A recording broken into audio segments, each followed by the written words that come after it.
Bismillahirrahmanirrahim. Assalamualaikum warahmatullahi wabarakatuh. Alhamdulillah wassalatu wassalamu ala rasulillah wa ala alihi wa sahbihi wa mawalah wa la hawla wa la quwata illa billahi wa ba'du. Alhamdulillah, di pagi menjelang siang kita kembali bisa duduk untuk bertolabul ilmi di Mushallah Al-Qadir ini, dan kita masuk pada hadis Aisyah radhiyallahu anha, masih dalam bab salat al-istisqa. Kita baca hadisnya. An Aisyah radhiyallahu anha anna Nabiy sallallahu alaihi wasallam kana idza ra'a matara qala Allahumma sayyiban nafi'an, akhrajahu. Dari Aisyah ummul mukminin radhiyallahu anha, Nabi sallallahu alaihi wasallam apabila melihat hujan turun, maka beliau langsung berdoa, ya Allah, hujani kami dengan hujan yang membawa manfaat. Hadis ini dikeluarkan Bukhari dan juga Muslim. Hadis ini menjelaskan kepada kita tentang adab dari adab ketika turun hujan.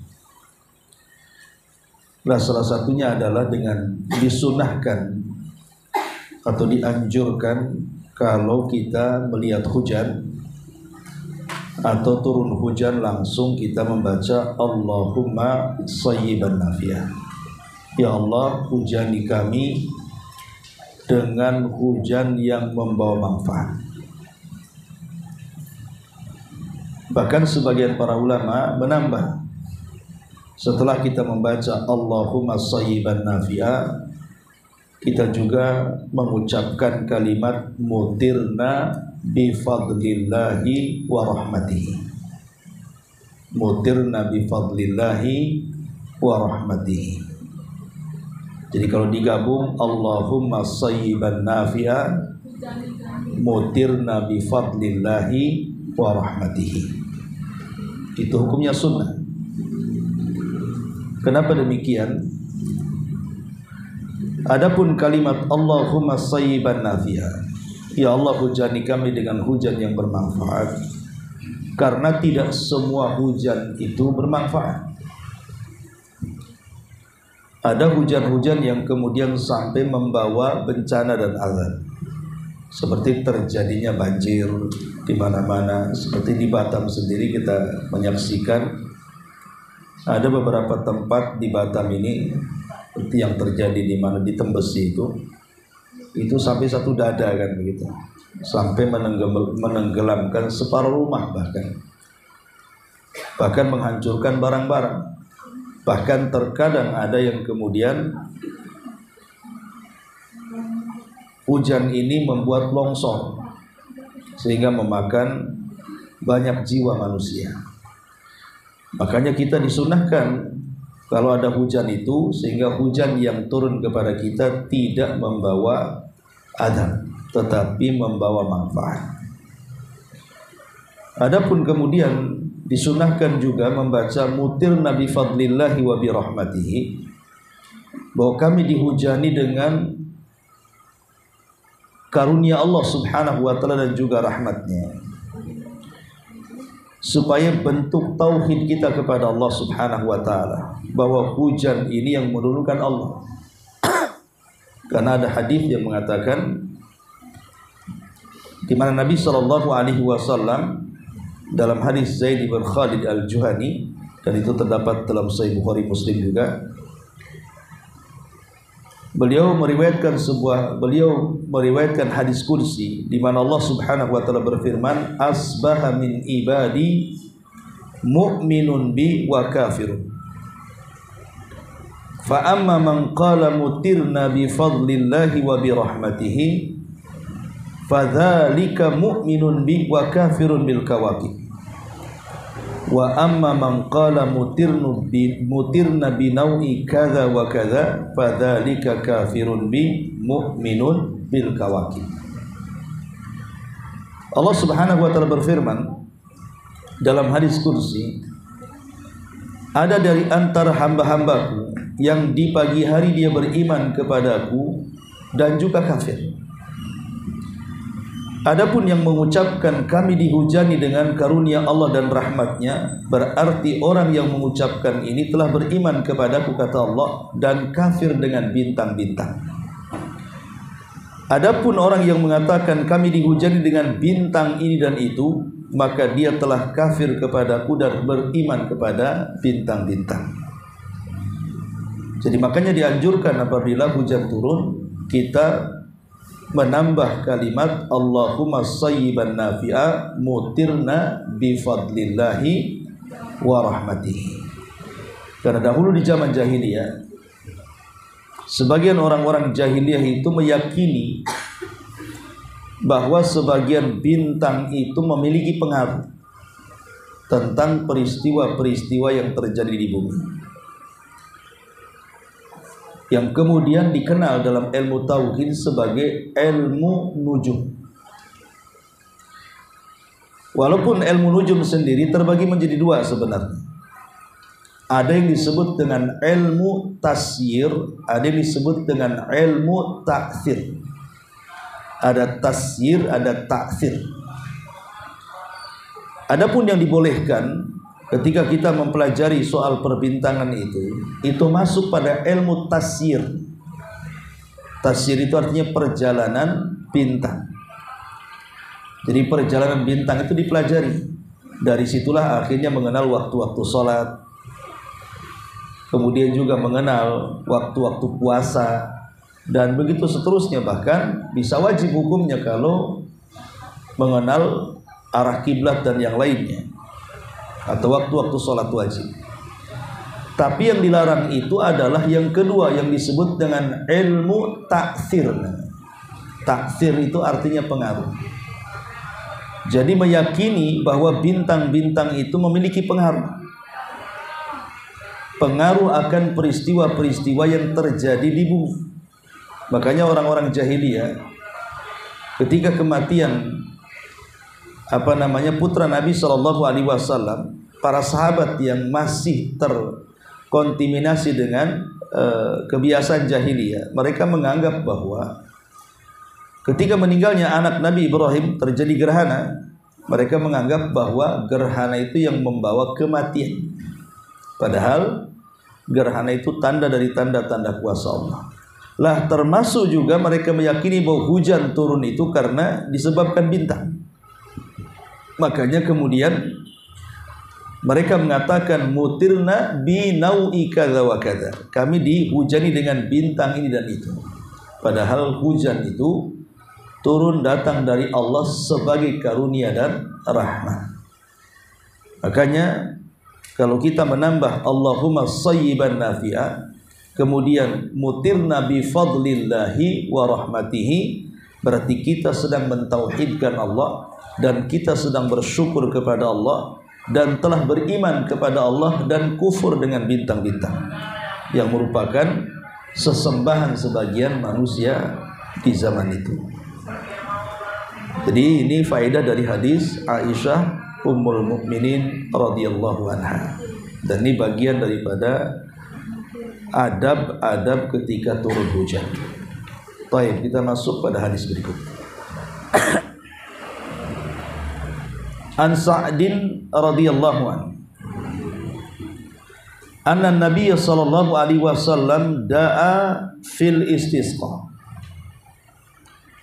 Allahumma jallilna sahaban kathifa qasifan daluqa sahukan tumtiruna minhu radhadan qitan sajlan ya dzal jalali wal ikram.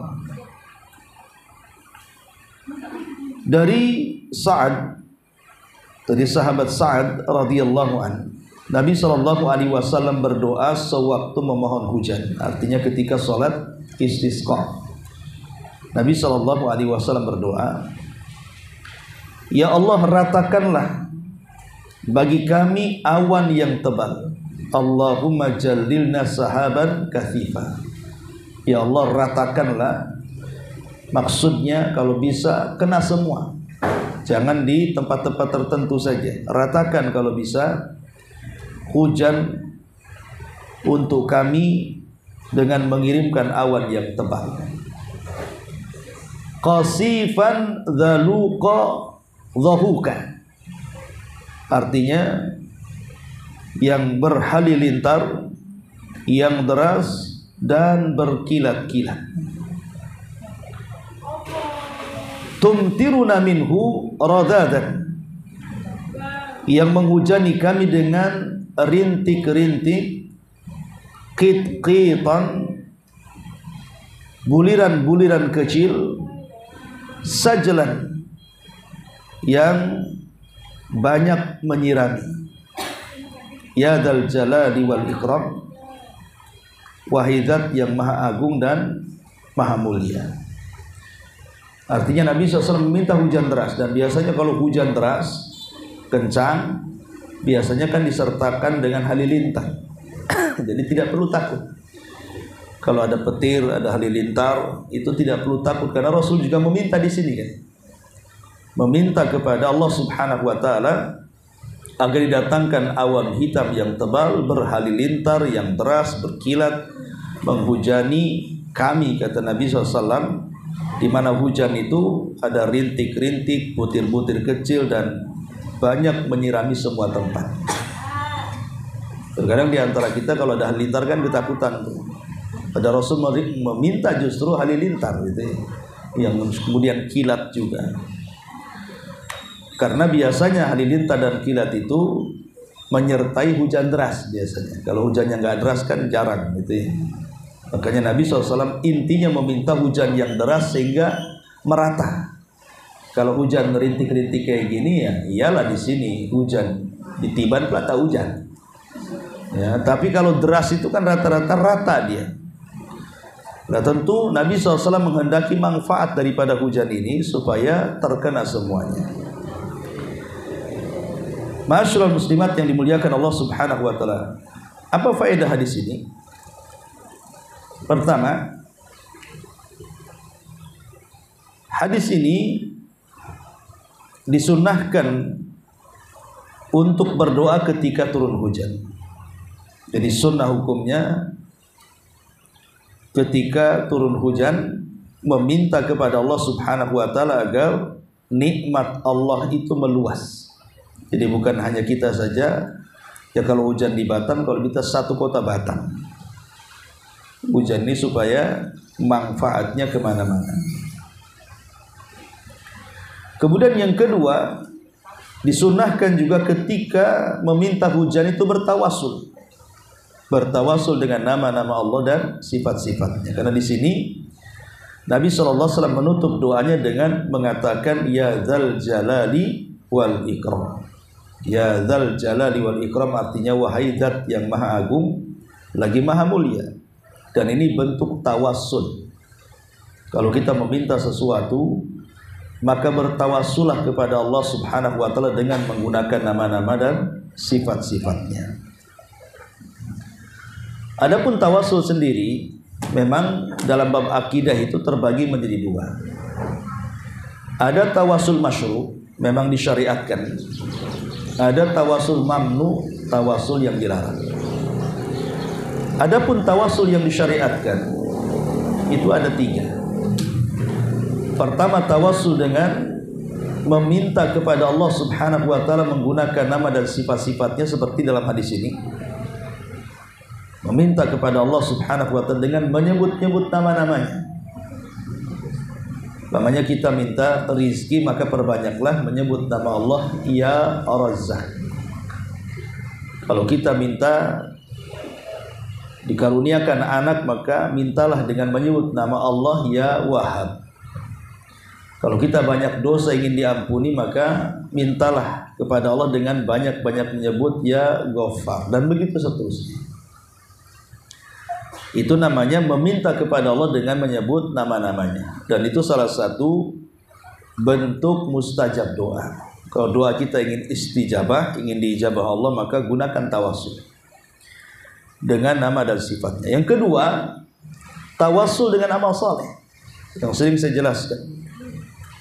Makanya jangan remehkan amal sekecil apapun, karena bisa digunakan untuk tawassul. Seperti yang terjerembab beberapa anak muda dalam gua, kemudian tiga-tiganya bertawassul, akhirnya keluar dari gua. Tawassul dengan amal saleh mereka. Kemudian yang ketiga, bertawassul dengan doanya orang saleh. Doanya orang yang saleh, yang taat kepada Allah. Tapi khusus yang ketiga ini, sebagian para ulama mengatakan hukumnya boleh, ya, bukan hukumnya sunnah. Boleh, tapi tidak sampai sunnah. Karena bagaimanapun berdoa itu lebih baik dipanjatkan dari hati sendiri, bukan minta didoakan orang lain. Makanya saya heran waktu saya umroh itu, banyak orang-orang yang kemudian dipandu, ya kan, ketika tawaf, ketika sa'i itu setiap keliling ada yang membaca kemudian diikuti oleh jemaah. Padahal yang namanya doa itu kan keinginan kita, bukan keinginan mutawif. Nanti keinginan mutawif ibu ikut-ikutan pula, yang untung mutawif lah kan. Artinya kan cukuplah kita membaca yang disyariatkan saja, lebihnya kita doa sendirilah. Kan doa itu kan harus keluar dari hati. Makanya ada seorang Arab Badui, ketika sedang tawaf, dia melihat Nabi SAW dan Mu'adz bin Jabal berdoa dengan doa yang sangat baik dan panjang. Sehingga si Badui ini pengen mengikuti doanya Nabi dan doanya Mu'adz, dan mengatakan, ya Rasulullah, aku tidak bisa berdoa sebaik dirimu dan juga Mu'adz bin Jabal. Maka Nabi SAW mengatakan, lalu selama kau tawaf itu apa yang kau baca di situ? Maka dia mengatakan, aku hanya mengatakan, ya Allah, masukkan aku ke surga, keluarkan aku dari neraka. Maka Rasul mengatakan, seputar itulah kau berdoa, itu sudah cukup. Jadi tidak harus mengikuti Nabi, tidak harus mengikuti Mu'adz. Doa itu harus keluar dari hati, lubuk hati kita mau minta apa, ya, bukan dipandu orang. Nah, makanya kemudian ketika kita meminta doa kepada orang lain itu, maka hukumnya boleh saja, karena sebaik-baik doa itu yang keluar dari hati kita. Keinginan kita apa, minta kepada Allah Subhanahu wa ta'ala. Itu disebut dengan tawassul masyru' namanya. Adapun tawassul mamnu, tawassul yang dilarang, ya seperti bertawassul kepada kuburan-kuburan, meminta-minta kepada kuburan orang saleh, kuburan habib, kuburan kiai dan yang lainnya, maka itu tawassul yang bisa menjerumuskan kepada kesyirikan, tidak boleh. Ini yang kedua. Faedah dari hadis ini, bahwa hadis ini ada syariat tawassul dengan nama-nama Allah dan sifat-sifatnya. Kemudian juga di antara faedah yang ketiga, istihbabud du'a bima fi hadithi Sa'din fil istisqa. Secara umum bahwa kalau kita sedang istisqa meminta hujan, disyariatkan atau disunnahkan menggunakan lafaz doa yang diajarkan dalam hadis ini. Allahumma jallilna sahaban kathifan qasifan daluqa dhahuka tumtiruna minhu radadan qitan sajlan ya dzal jalali ikram. Jadi sunnah hukumnya membaca ini, tetapi masalahnya hadis ini dhaif. Hadis ini tidak sahih, ya. Sehingga mungkin secara lafaz boleh-boleh saja, ya. Tetapi kalau harus dengan hadis ini dengan meyakini bahwa ini yang dibaca karena ada hadis daripada Sa'd di sini, maka itu tidak benar, karena hadis ini lemah, ya, secara lafaz tidak bisa digunakan, secara riwayat tidak bisa digunakan. Tapi kalau memang lafaznya baik, maka tidak mengapa kita mengambil lafaznya saja, bukan mengamalkan hadis lemah, tidak. Ini juga diantara keutamaan atau faedah dari hadis ini. Baik, kemudian kita masuk pada hadis berikutnya. An Abi Hurairah radhiyallahu anna Rasulullah sallallahu alaihi wasallam, dari Abi Hurairah radhiyallahu Nabi sallallahu alaihi wasallam bersabda,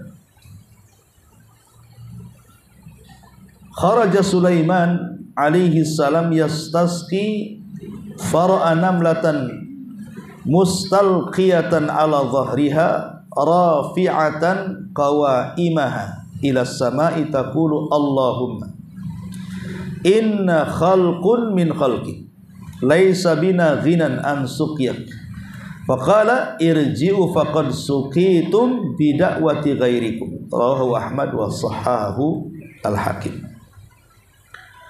Dari Abu Hurairah radhiyallahu an, Nabi sallallahu alaihi wasallam bersabda, dahulu Nabi Sulaiman alaihi salam pernah keluar untuk memohon hujan. Artinya di zaman Nabi Sulaiman dahulu pernah terjadi paceklik hebat. Bertahun-tahun tidak turun hujan sehingga mulai mereka kekurangan air, kelaparan dan yang semacamnya, sehingga Nabi Allah Sulaiman alaihi salatu wasallam mengajak Bani Israel untuk melaksanakan salat istisqa. Maka dia keluar untuk melaksanakan salat istisqa. Tiba-tiba kemudian Nabi Sulaiman melihat seekor semut yang terlentang di atas punggungnya dengan kaki-kakinya terangkat ke langit. Jadi seolah-olah semutnya berbalik. Ya, semut itu pada kayak semut mati gitu ya, terbalik. Jadi kakinya ke atas, punggungnya ke bawah. Dan itu banyak sekali semutnya. Rupanya semut itu bukan mati tapi sedang berdoa kepada Allah Subhanahu wa taala bahwa semut-semut itu juga minta air. Apa doa semut? Kata semut, Allahumma inna khalqun min khalqi. Ya Rabb, kata semut ini, ya Allah, kami adalah salah satu dari makhlukmu. Kami adalah salah satu dari makhlukmu. Laisa bina ghinan an suqyak, yang bukan tidak membutuhkan siraman airmu. Artinya kami juga manusia, kami juga makhlukmu, kami juga butuh air. Rasulullah seperti mengatakan, tolonglah hujanikan. Lah Nabi Sulaiman yang paham dengan bahasa binatang dan juga bahasa semut, akhirnya mengatakan kepada seluruh Bani Israel untuk pulang dan mengatakan irji'u faqad suqitum bida'wati ghairikum. Kata Sulaiman, pulanglah kalian, benar-benar akan diturunkan hujan karena doa makhluk selain daripada kalian. Dan Nabi Sulaiman menyuruh orang-orangnya untuk pulang kembali ke kota, dan menganggap bahwa semut-semut itu sudah menggantikan meminta hujan kepada Allah Subhanahu wa taala. Dan dalam riwayat betul-betul terjadi hujan deras. Nah, dari sini kita tahu bahwa walaupun hadis ini sebenarnya hadis lemah, ya, dikeluarkan oleh Imam Ahmad juga Imam Hakim. Ada yang mengatakan karena ada Muhammad ibn Aun maula Ummi Yahya bintul Hakam, dan Muhammad ibn Aun dan bapaknya dua-duanya majhul. Wallahu alam. Intinya bahwa hadis ini ada lemah, tapi bisa kita ambil faedah yang banyak dari hadis ini. Pertama, bahwa salat istisqa itu adalah sunnatul anbiya. Salat istisqa itu adalah sunnahnya para nabi. Karena bukan Nabi Sulaiman saja yang meminta hujan kepada Allah, Nabi Musa pun sama. Dan itu dijelaskan bahkan dalam Quran, wa idistasqa Musa liqaumi. Dan ketika Nabi Musa alaihi salatu wassalam dimintai istisqa hujan oleh kaum, maka Musa pun kemudian meminta kepada Allah untuk dihujani, kan, dimintai air. Jadi ini sunnahnya para nabi. Ya, termasuk Nabi kita Muhammad sallallahu alaihi wasallam, dia melakukan salat istisqa bersama para sahabat. Ya. Jadi intinya bahwa salat istisqa adalah dia sunnatul anbiya, sunnahnya para nabi, bahkan sunnahnya para salaful ummah, para ulama salaf. Dijelaskan dalam sebuah riwayat seorang ulama namanya Malik ibn Dinar rahimahullah ta'ala. Jadi Malik ibn Dinar ini dia masuk ke kota Basrah. Ceritanya Malik ibn Dinar ini masuk ke kota Basrah. Maka dilihatnya ketika dia masuk ke salah satu masjid dari masjid-masjid Basrah, kok ramai di masjid itu, ramai sekali. Sampai karena tidak muat sampai keluar, saking ramainya orang-orang yang memenuhi masjid itu. Jadi Malik ibn Dinar melihat ada apa di sini. Rupanya mereka sedang sholat istisqa. Dan di Basrah rupanya sudah lama terjadi kekeringan.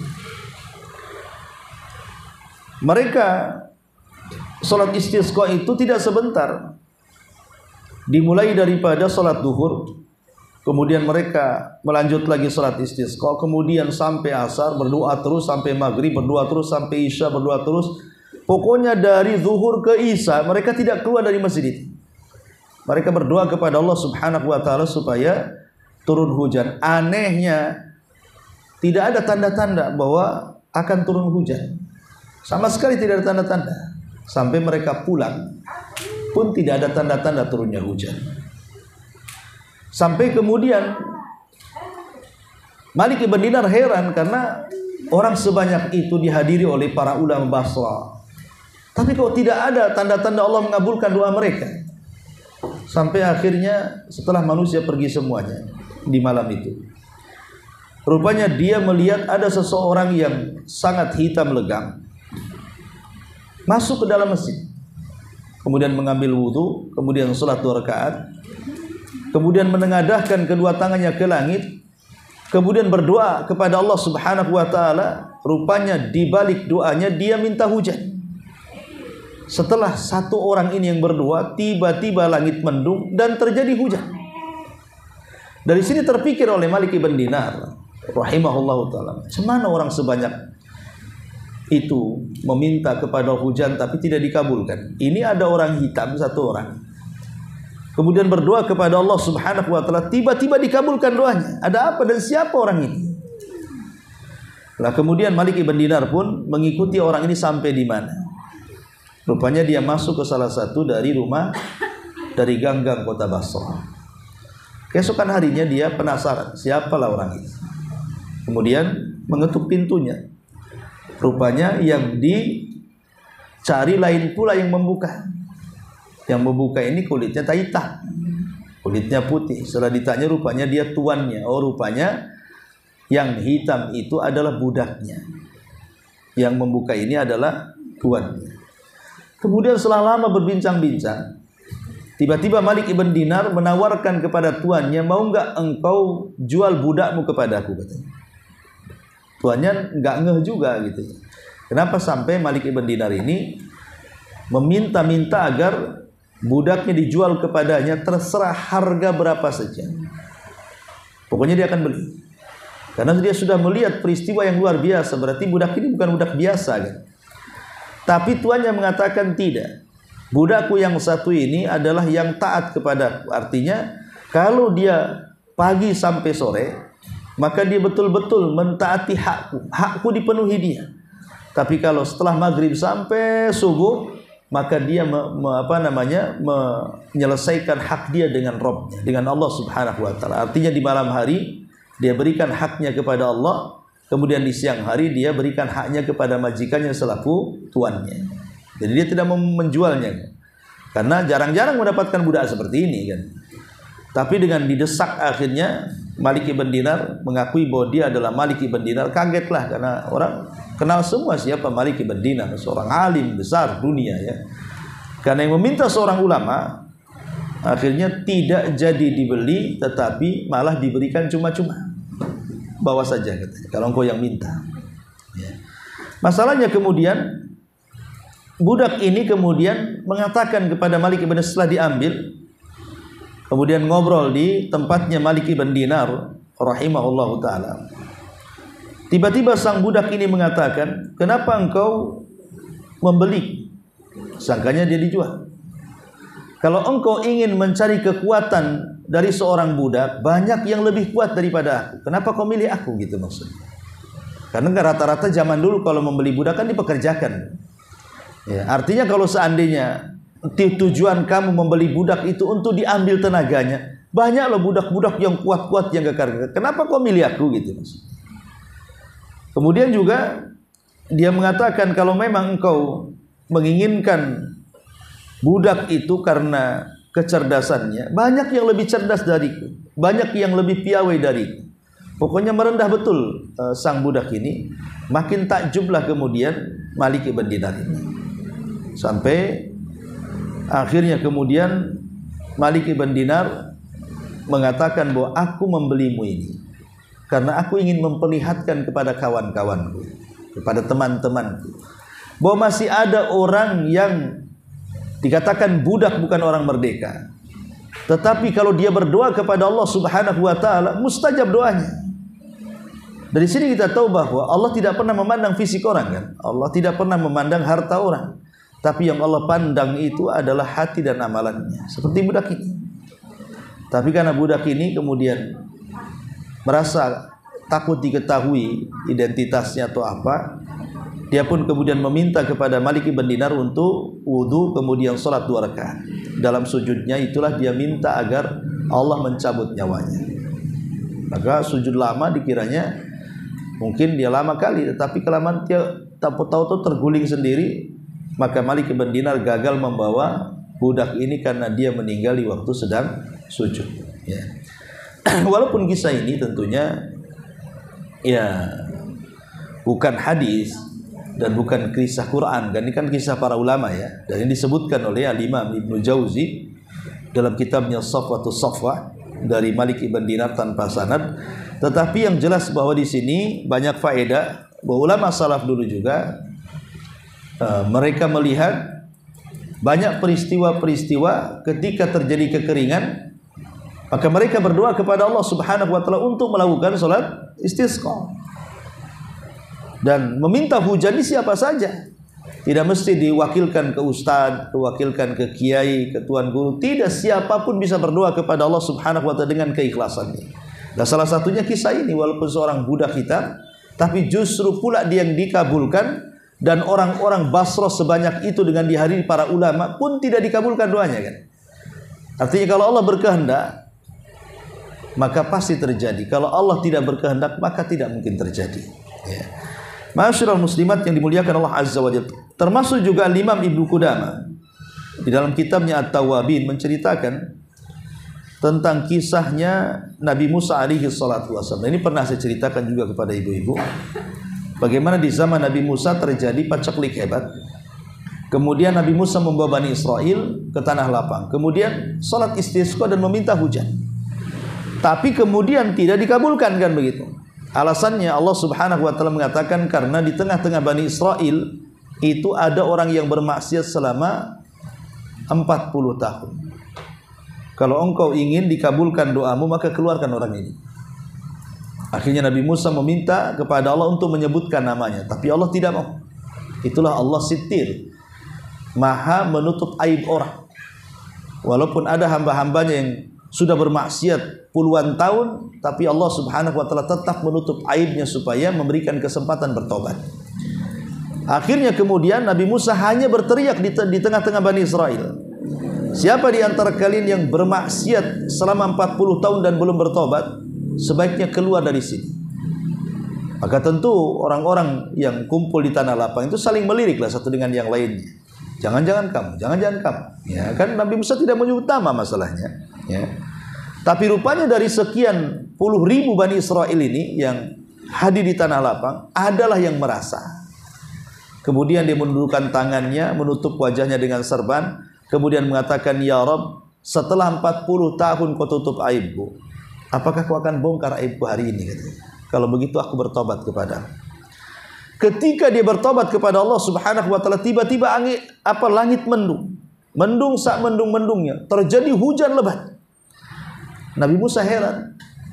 Karena sebelumnya dia sudah berdialog dengan Allah, Allah tidak akan kabulkan sampai ia mengeluarkan orang itu. Tapi orang itu tidak keluar, kenapa kemudian sudah dikabulkan? Ada apa ini? Makanya Nabi Musa berdialog kembali dengan Allah. Kemudian Allah Subhanahu wa taala menjawab bahwa orang yang kumaksud sudah bertobat. Maka Nabi Musa mengatakan, ya Rabb, siapa orang ini? Aku ingin mengetahui orangnya.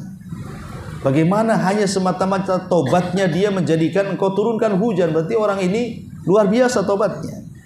Maka kemudian Allah Subhanahu wa taala mengatakan kepada Musa, ya Musa, sebelum orang itu bertobat sudah kututup aibnya selama 40 tahun.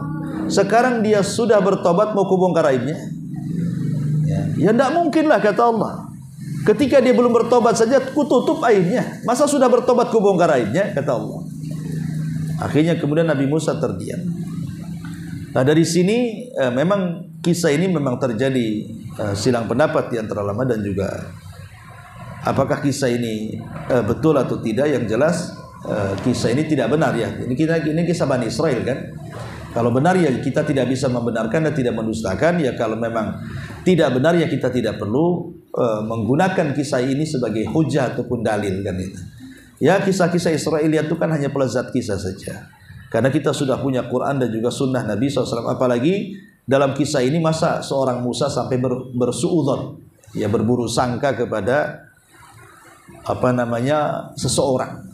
Setelah dia bertobat dia masih ingin tahu juga mana orangnya dan begitu seterusnya kan. Nggak mungkin, itu bukan akhlak seorang Nabi. Tapi intinya bahwa di sini bahwa menunjukkan juga Nabi Musa juga istisqa kan itu. Berarti memang meminta hujan atau salat istisqa itu sunnahnya para nabi. Bahkan Al-Imam Asy-Syafi'i rahimahullahu taala juga menyebutkan sebuah kisah. Ya, kata Imam Syafi'i, wa balagana an ba'dil a'immati annahu kana idza arada an yastasqiya amara an-nas fasamu thalathata ayyam mutatabi'atan wa taqarrabu ila Allah azza wa jalla bimastata'u min khairin thumma kharaja fil yaumir rabi fastasqa bihim. Kata Imam Syafi'i, disebutkan juga dari beberapa para ulama. Jadi para ulama di zaman salaf itu kalau terjadi kekeringan, kemudian mereka akan melakukan salat istisqa, maka para ulama akan menganjurkan kepada masyarakat yang akan terlibat dalam salat istisqa itu disuruh untuk banyak-banyak ibadah, banyak-banyak berpuasa. Jadi sebelum salat tuh mereka suruh puasa dulu, suruh sholat malam dulu gitu ya, sampai 3 hari ya. Baru hari keempatnya keluar meminta hujan gitu maksudnya. Jadi mereka didahulukan dengan cara supaya orang-orang itu suruh tobat dulu, yang maksiat tobat, yang malas-malas ibadah gitu ya. Baru setelah hari keempatnya keluar meminta hujan. Ya supaya apa? Ya supaya orang-orang yang hadir di situ itu betul-betul orang-orang yang sudah bertobat, yang sudah dimukaddimahi dengan kebaikan, sehingga itu akan mudah dalam mengabulkan doa-doa orang yang minta hujan. Kata Imam Syafi'i rahimahullah ta'ala seperti itu. Dan itu juga disebutkan oleh Al-Imam As-Sakhawi rahimahullah ta'ala. Taib. Adapun di antara faedah hadis istisqanya semut ini di zaman Nabi Sulaiman, dari sini kita tahu tentang kebaikan Allah kepada kita. Bagaimana Allah Subhanahu wa taala itu karam, ya sangat baik kepada kita. Nah di antara karamnya Allah, kebaikan Allah kepada kita, terkadang kita ini hendak meminta sesuatu, tapi sebelum meminta Allah sudah kabulkan. Ya, Allah itu saking baiknya dengan kita. Kita belum meminta, tapi sudah Allah kabulkan permintaan kita. Seperti Nabi Sulaiman ini kan belum meminta ini, ya, dan akan meminta. Maksudnya kan dalam perjalanan untuk meminta hujan.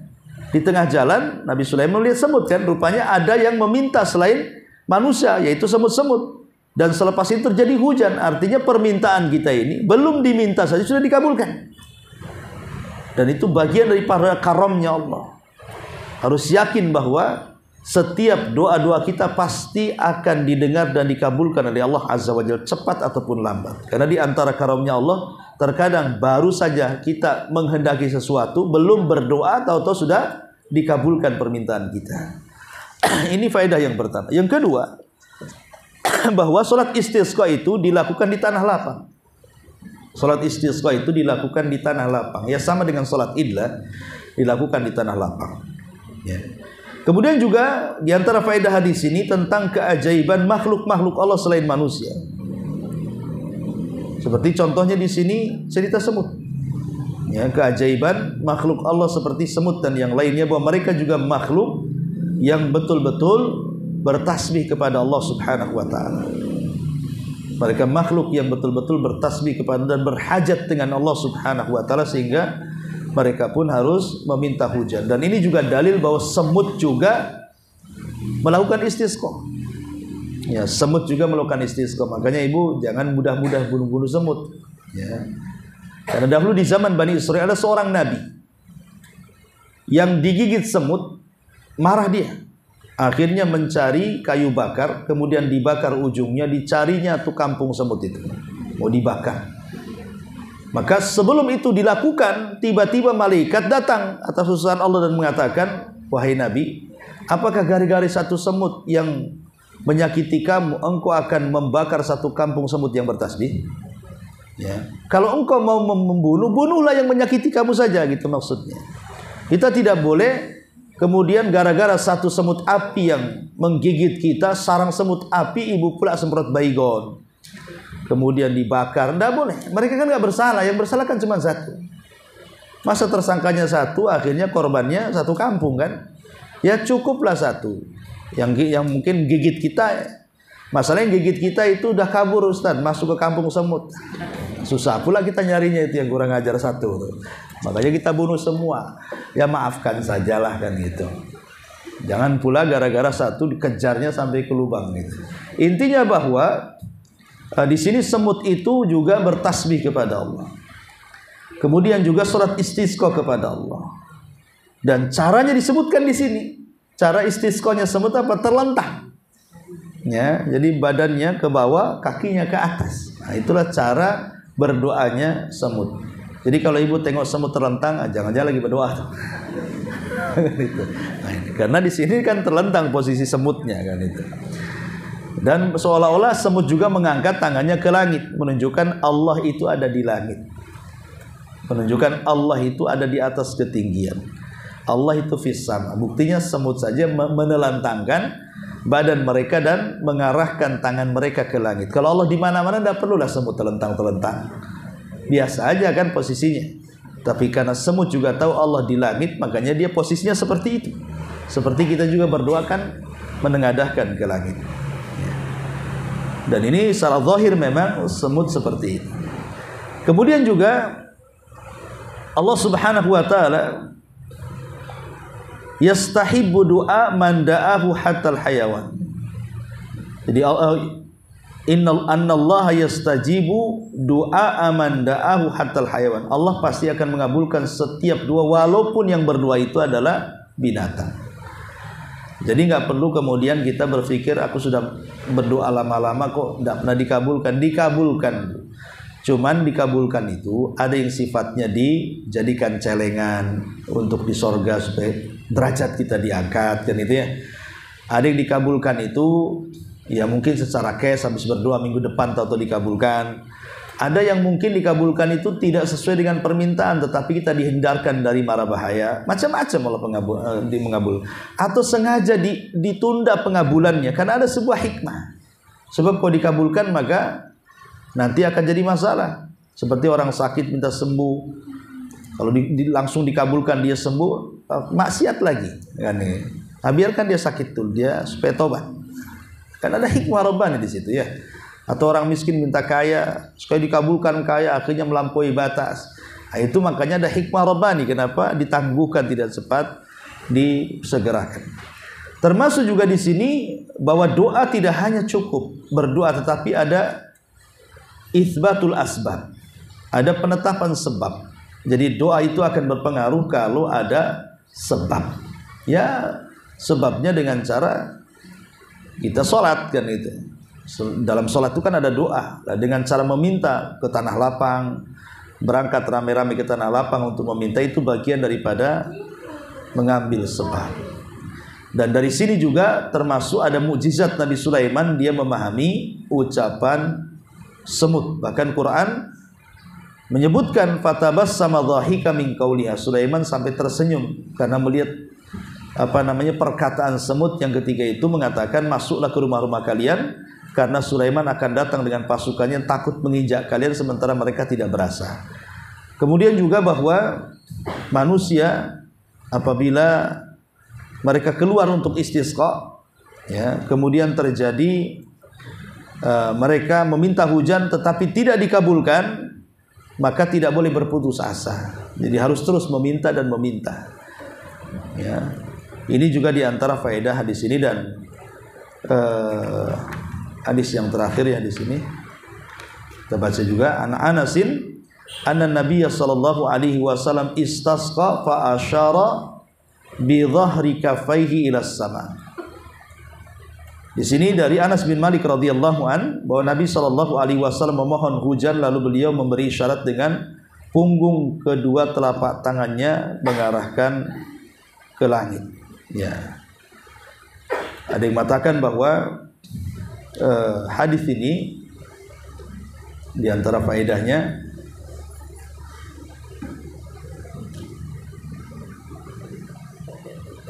disyariatkan juga mengangkat tangan. Ya, dalam hadis ini juga disyariatkan mengangkat tangan, bibutuniha wa yaj'alu dhuhuraha kaffaihi ilal ardi. Jadi mengangkat kedua tangan dengan begini. Jadi ya orang berdoa kan seperti ini. Jadi dalamnya tangan ke atas, punggungnya ke bawah bumi. Ya gitu maksudnya. Cara berdoa bukan seperti ini, tapi seperti ini. Karena kita bisa melihat ada beberapa orang yang berdoa kalau bala begini, ya kalau baik begini. Ini adalah syariatnya. Bala ataupun tidak bala tetap begini doa itu. Ya, karena saya pernah juga melihat ketika di masjid mana ya di Batam ini, dia nambah imam itu dari kunut subuh. Jadi bukan hanya Allahumma hadini fiman hadai, tidak, tapi panjang sekali tuh. Ada tambahannya. Kalau kunut subuh kok bisa panjang kayak gitu? Nah, rupanya ada tambahan di dalam kunut subuh itu, di akhirnya doa tolak bala. Jadi awalnya begini jamaah itu jadi begini. Ya, hampir semua jamaah saya lihat tuh. Nah, ini kan karena tidak melihat hadis-hadis Nabi Shallallahu Alaihi Wasallam bahwa doa itu mau meminta kebaikan ataupun mencegah dari keburukan tetap posisinya seperti ini, bukan seperti ini. Ya. Wallahu alam. Ini berarti dengan berakhirnya hadis Anas selesailah bab salat istisqa dan kita masuk nanti pada bab yang lainnya. Baik, sampai di sini kita buat tanya jawab.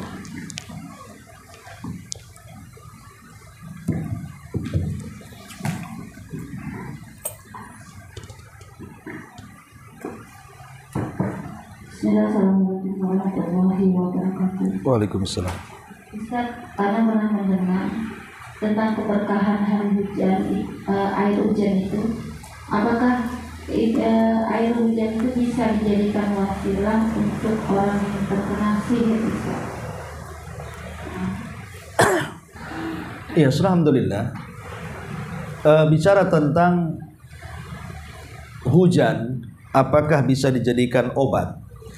Ini memang menjadi polemik para ulama. Bagi yang mengatakan bahwa air hujan itu dijadikan obat karena memang air hujan itu berkah. Ya, makanya Nabi SAW apabila turun hujan maka dia akan memberikan sebagian badannya supaya tersirami. Kemudian dia mengatakan karena Allah baru saja menurunkan rahmatnya. Sehingga dari hadis ini bahkan ada sebagian sahabat yang sampai mengeluarkan tempat tidurnya supaya terkena hujan. Baju-bajunya dikeluarkan. Kalau ibu terbalik kan, kalau ada hujan semua diambil kan itu. Wah, hujan sibuk. Kalau dulu malah terbalik ya, keluarkan supaya terkena hujan. Maksudnya supaya terkena berkah gitu ya. Jadi dari sini kita tahu bahwa hujan itu memang oleh Nabi dianggap berkah. Lah karena keumuman keberkahan air hujan itu, sehingga oleh sebagian para ulama berfatwa boleh dijadikan obat.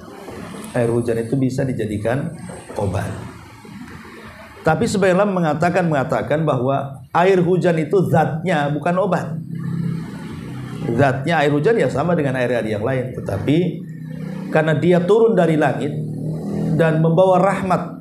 Dengan turunnya hujan kan membawa rahmat tuh, membawa berkah. Nah, itulah karena hujan itu membawa rahmat dan berkah sehingga menjadikan obat. Tetapi walaupun demikian, tidak boleh diyakini bahwa air hujan itu yang menyembuhkan penyakit, yang menyembuhkan sihir dan yang lainnya.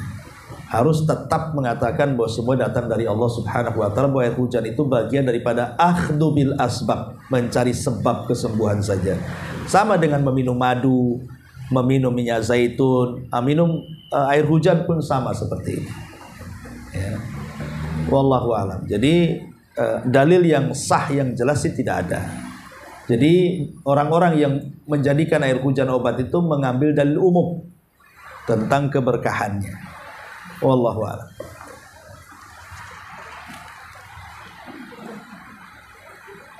Satu lagi Ustaz, tentang tadi kisah Nabi ketika di zaman Nabi Musa alaihissalam, itu ada dari kaumnya itu yang melakukan dosa dan maksiat.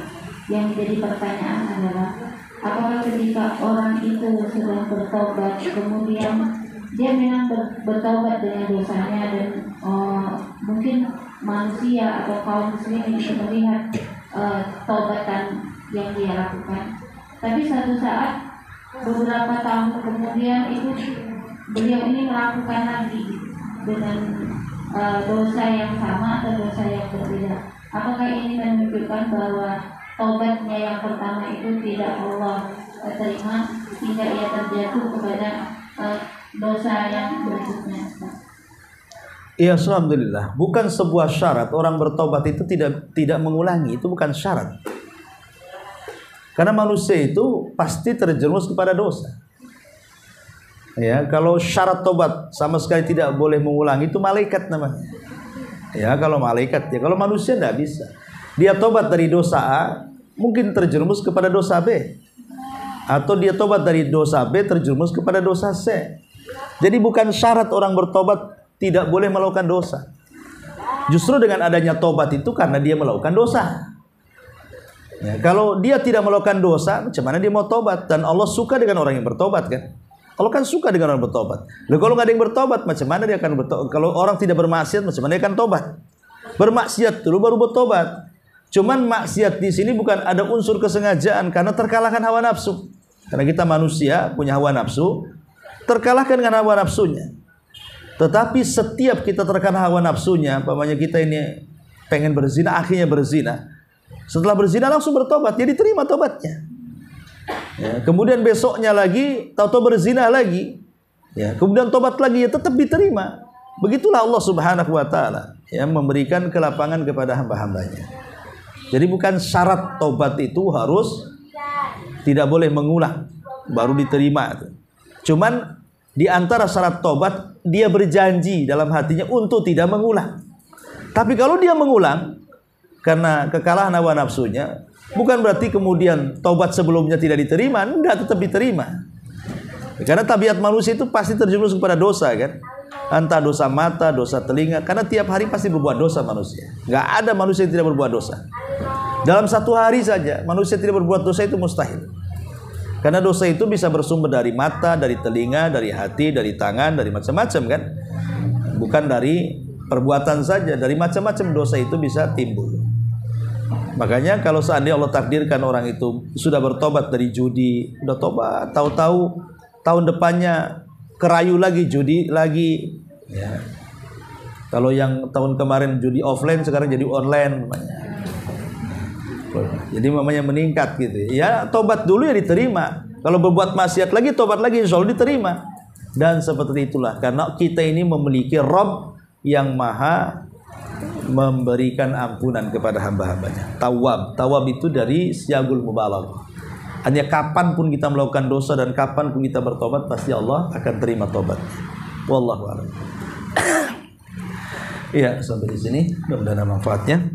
Subhanaka wa bihamdika asyhadu an la ilaha illa anta astaghfiruka wa atubu ilaik. Allahu ta'ala alam. Assalamualaikum warahmatullahi wabarakatuh.